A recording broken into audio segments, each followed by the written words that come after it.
చట్పట్ కార్యక్రమానికి స్వాగతం సుస్వాగతం. తెలుగింటి అమ్మాయి చూడటానికి పద్ధతిగా ఉంటుంది. గుళ్ళో ప్రసాదం అమృతంలా ఉంటుంది. మన చట్పట్లో చేసే రకరకాల వంటలు, పొడులు, పచ్చళ్ళు, వడియాలు, ఇంకా ఇంకా ఇంకా ఎన్నో సాంప్రదాయమైన రుచులు మనకి చూడటానికి అద్భుతంగా ఉంటాయి. తినటానికి ఆహా అన్నట్టుంటాయి తెలుసా. ఇంకెందుకు ఆలస్యం, ఇప్పుడు తయారు చేసేద్దాం.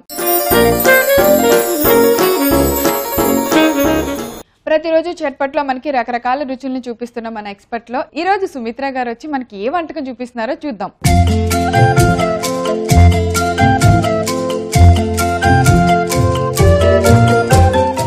Hi Sumitra garu. Hi Praveena. Welcome to Chatpat అండి. Thank you. సో ఈ రోజు చట్పట్లో మాకేం చేసి చూపిస్తున్నారు?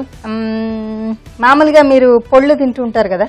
మామూలుగా ఏంటి అసలు దడదడ పొడులు, పచ్చళ్ళు అసలు అవి లేకుండా అన్నం ఒక్క ముద్ద దిగదు కదా. ఏమేం పొళ్ళు తిన్నారు ఇప్పటివరకు? నేను ఇప్పటివరకు కొబ్బరి కారం తిన్నాను, కందిపొడి తిన్నాను, కొరివి కారం మన దాంట్లో చేశారు, చాలా బాగుంది. ఇవరు చేశారు కౌసల్య గారు. కొరివి కారం తిన్నాను, ఇంకా ఉల్లి కారం తిన్నాను. ఇవాళ బాదం దోస గింజల పొడి. ఓ బాదం పప్పులా ఆల్మండ్. ఓకే, ఆల్మండ్స్ దోస గింజలతో పొడి. ఎస్.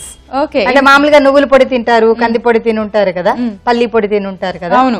సో ఇవాళ ఆల్మండ్ తోటి పొడి. సుమిత్ర గారు, నేను 100 రకాల పొడులు చట్పట్లో చేసిన మీరు 101 పొడి అస్సలు తెలియంది, చూడండి, ఎప్పుడు టేస్ట్ చేయండి చేపిస్తారు కదా. ఇంకెందుకు డౌట్, నన్ను పిలిచిందే అందుకు. అవును. బాదం దోస గింజల పొడికి కావాల్సిన మిగతా ఇంగ్రీడియంట్స్ అన్ని చూద్దాం.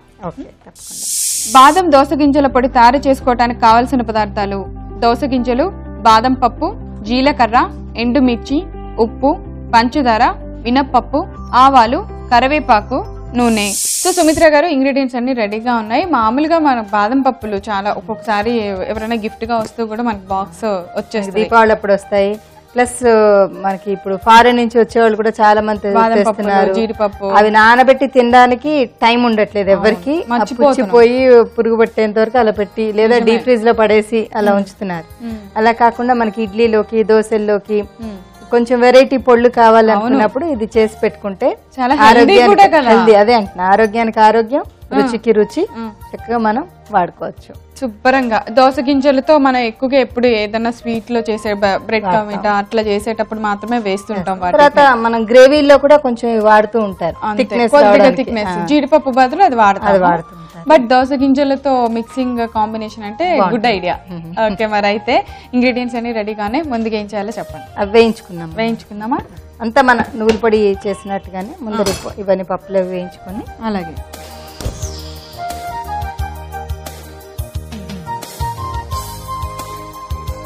ఈ మామూలుగా ముందు మనం కచ్చాపచ్చాగా దంచి వేసుకోవచ్చు, లేకపోతే ఇలా అయినా పర్వాలేదు. అన్నిటినీ డ్రై రోస్ట్ చేసుకోవాలా?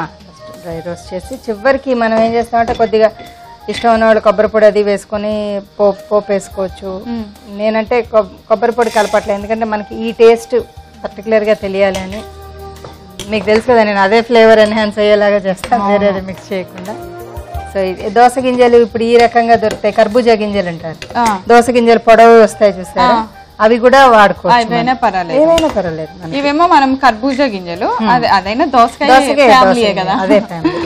సో అవి కూడా కలుపుకోవచ్చు కావాలి అంటే.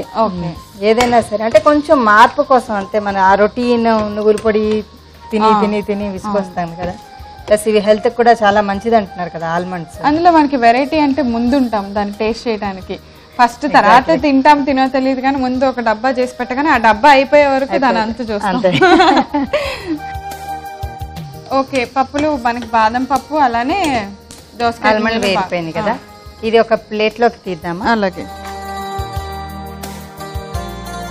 ఇవి కూడా మన నువ్వు పప్పు చిటపటమన్నట్టుగా చిటపటమంటున్నాయి చూసారా.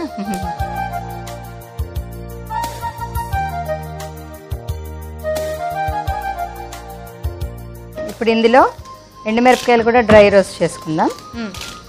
ఎండుమిరపకాయలు, జీలకర్ర,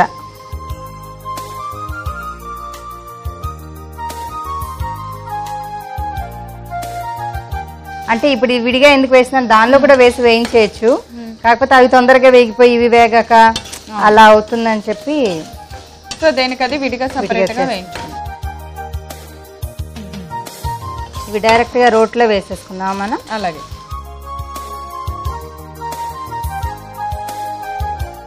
మనకి ఇందులో జీలకర్ర ఫ్లేవర్ మాత్రమే తెలిసేలాగా జీలకర్ర ఎక్కువ వేసుకున్నాను. వేగిపోయి వేసేయచ్చు.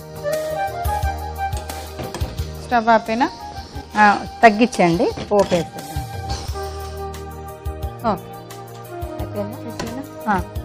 అది కూడా వేసేసి చివరికి కొంచెం తాలింపు వేసుకోవాలి. పొడికి మనం తాలింపు వేస్తామా? కొద్దిగా కొద్దిగా.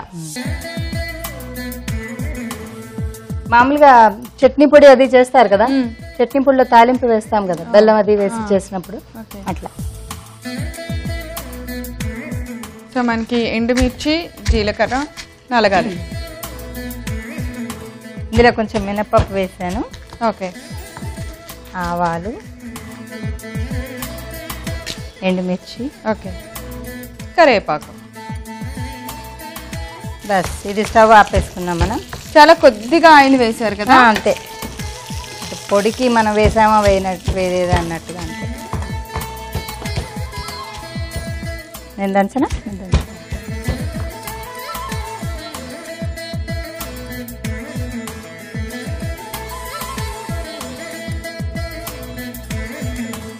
కొద్దిగా ఉప్పు వేస్తున్నారా? ఇప్పుడు మొత్తానికి సరిపడ ఉప్పు వేస్తే మనకి తొందరగా కూడా నలిగిపోతుంది. అండ్ దీనిలో చిన్న ట్విస్ట్ ఏంటంటే కొద్దిగా పంచదార. అంటే మనకి ఆల్మండ్కి పంచదార తగిలితే బాగుంటుంది కదా. ఇష్టమైన వాళ్ళు బెల్లం కూడా వేసుకోవచ్చు.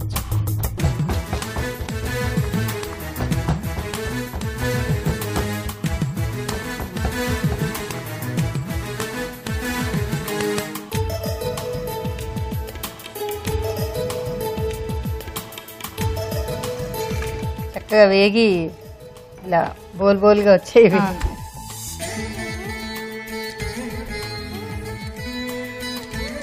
పప్పులు నలిగితే మనకు పొడి రెడీ అయిపోయినట్టే. అయిపోయినట్టే సక్సెస్ఫుల్ గా. సో ఇలా కొద్దిగా నలగనట్టు ఉంటేనే ఆ పప్పులు తగులుతూ పౌడర్ బాగుంటది. సో ఇప్పుడు మనం దీన్ని తాలింపులో కలపాలా? ఇది అందులో వేసేద్దాం. అలాగే అలా వేసి కలిపితే ఆ నూనె నిగారింపు అది కూడా తగిలితే బాగుంటుంది. కొద్దిగా కలుపుకోవటానికి కూడా ఫ్రీగా ఉంటది కదా. ప్లస్ తాలింపు తోటి కూడా ఒక రకమైన టేస్ట్ వస్తుంది. కానీ మనం పచ్చళ్ళకి వాటికి అన్నిటికీ చూస్తాం కానీ తాలింపు పొడికి ఎప్పుడు వేయలేదే. ఇది వెరైటీగా ఉంది. చట్నీ పొడి అని చేస్తాము. శనగపప్పు, ఎండుమిర్చి, ధనియాలు, జీలకర్ర వేసి చేసిన దానిలో అంత బెల్లం కూడా వేసి చేస్తాం. వేసి దానిలో పోపేస్తాం. అంటే ఒక్కొక్క ప్రాంతంలో ఒక్కొక్క రకంగా. మీరు బౌల్ రెడీ చేసేసుకోవచ్చు. అలాగే నేను రెడీ. అబ్బా మీరు తీసేరాపులు కలుపుదాం అనుకున్నాను, మీరే ఫాస్ట్ చూసారా. పోపులో కలిపితే లుక్ మారిపోయింది. అంటే మామూలుగా ప్లెయిన్ గా సర్వ్ చేస్తాం కందిపొడి అవి. దీనికి ఇంకా కొంచెం బాగుంటుంది పోపు వేస్తే. ఇంకా ఇష్టమైన వాళ్ళు ఏంటంటే బాదం పప్పు కొంచెం కచ్చా పచ్చాగా దంచి పక్కన పెట్టేసి అలాగే లాస్ట్ లో కలిపాం అనుకోండి, ఆ పప్పులు తినడం ఇష్టమైన వాళ్ళు ఉంటారు కదా. అవును, అది కూడా బాగుంటుంది. మన ఇష్టం అసలు వంట అంతే, ఎన్ని రకాలుగా అయినా చేసుకోవచ్చు. ఒక ఫార్ములా తెలిస్తే చాలు.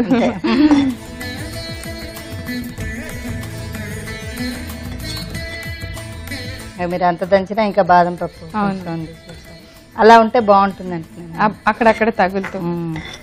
అది మనం రోట్లో దంచడం వల్ల మాత్రమే అవుద్ది. అంతే, గ్రైండర్లో వేసి మొత్తం మెత్తగా అయిపోతుంది కదా.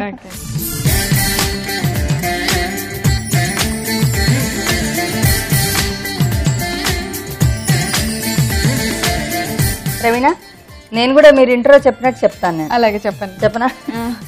చేయడానికి పదార్థాలు ఉంటే అందం, చేసిన దానికి తినేవాళ్ళు ఇష్టంగా తినేవాళ్ళు ఉంటే ఇంకా అందం.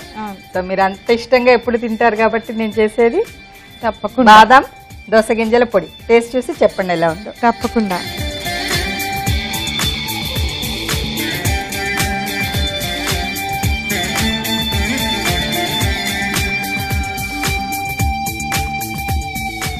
మన నువ్వుల పొడి లాగానే అనిపిస్తుంది. అలాగే ఉంది కానీ ఇదేదో ఒక చాలా డిఫరెంట్ టేస్టీగా ఉంది. తెలుస్తుంది దీని రిచ్నెస్. ఎంతైనా బాదం దోస గింజలు కాబట్టి ఆ ఫ్లేవర్ చాలా బాగుంది. అంటే ఏదో ఘాటు ఫ్లేవర్ లేదు, చాలా స్మూత్ ఫ్లేవర్. పిల్లలకి చక్కగా ఈ పౌడర్ వేసి నెయ్యి వేసి ఒక 2 ముద్దలు పెడితే రోజు ఇదేదో చేసి పెట్టమంటారు. అంత బాగుంది. చూసారు కదా బాదం దోస గింజల పొడి మేము ఎలా తయారు చేసామో, చాలా చాలా టేస్టీగా ఉందండి. పిల్లల కోసం చక్కగా మీరు అందరూ చేసి పెట్టండి. మరి కావాల్సిన పదార్థాలు తయారు చేసే విధానాన్ని నేను ఒకసారి రిపీట్ చేస్తా, నోట్ చేసుకోండి. బాదం దోస గింజల పొడి తయారు చేసుకోవడానికి కావాల్సిన పదార్థాలు: దోస గింజలు, బాదం పప్పు, జీలకర్ర, ఎండుమిర్చి, ఉప్పు, పంచదార, మినప్పప్పు, ఆవాలు, కరివేపాకు, నూనె. బాదం దోస గింజల పొడి తయారు చేసుకోవటానికి ముందుగా స్టవ్ వెలిగించి ఒక బాండి పెట్టుకొని అందులో బాదం పప్పు, దోస గింజలు వేసి బాగా దోరగా వేయించుకోవాలి. ఇలా వేయించుకున్న పప్పుల్ని ఒక ప్లేట్లోకి తీసి పక్కన పెట్టుకోవాలి. ఇప్పుడు అదే బాండీలో కొద్దిగా ఎండుమిర్చి, జీలకర్ర వేసి బాగా బ్రౌన్ కలర్ వచ్చేంత వరకు ఫ్రై చేసుకొని వాటిని రోట్లోకి తీసుకొని మెత్తగా దంచుకోవాలి. ఈ లోపుగా అదే బాండీలో కొద్దిగా నూనె వేసి వేడెక్కిన తర్వాత మినపప్పు, ఆవాలు, ఎండుమిర్చి, కరివేపాకు వేసి పోపు పెట్టుకోవాలి.